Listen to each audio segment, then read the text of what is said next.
I saw the movie last night, and it was just beautiful. And I was thinking to myself, in The Help, you were blessed with this incredible cast. It seems like that happened again. I knew that going into it, knowing Jeremy Irons, Emma Thompson, Emmy Rossum, Yeah. and these young actors or newcomers, and Eileen Atkins, Margot Martindale, Thomas Mann, all of them. I just was absolutely, I felt like I won the lottery. And the fact that it was shooting at the same time as Ender's Game in New Orleans. How cool is that? Yeah. Cool. Yeah, unbelievable.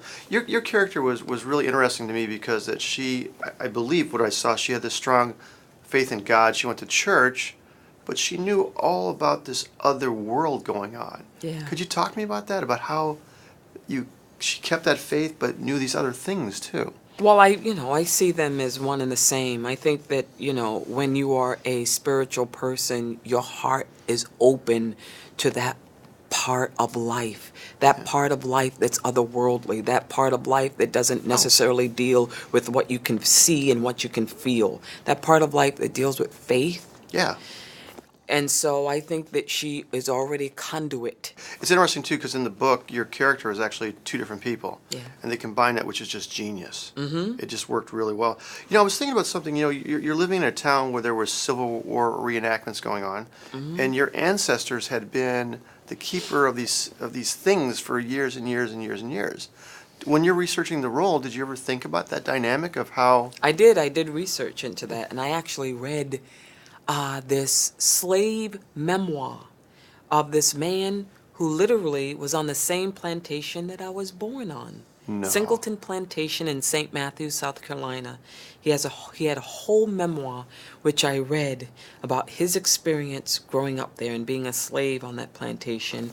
And then I felt like I had to go back even further than that, and I imagined where my ancestors could possibly come from. Yeah. And I thought about the Gambia, where I've actually been. And then I thought about the Yoruba tribe in Nigeria. And I actually learned some Yoruba. So you went way back then, huh? Yeah, absolutely. That's incredible.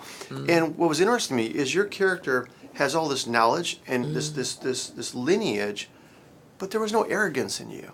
Why is that?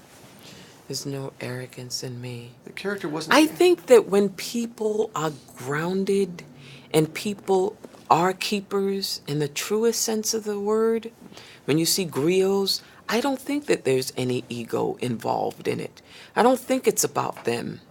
I really don't. I think that there is a calm and there's a surety to them and a confidence that doesn't necessarily need that. Because there's no insecurity. No, I think that there's a higher purpose, and the higher purpose has nothing to do with them.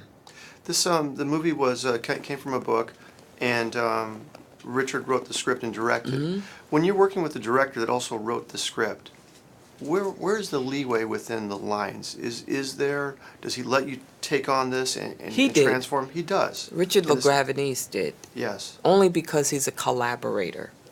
And in the artistic world, that is the best thing you could be as a collaborator, because you have to understand that when you're in this business, it's not about you.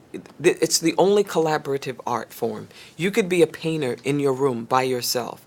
In this art form, you need the director, you need the writer, you need the other actors, and finally you need the audience. So you have to give it up.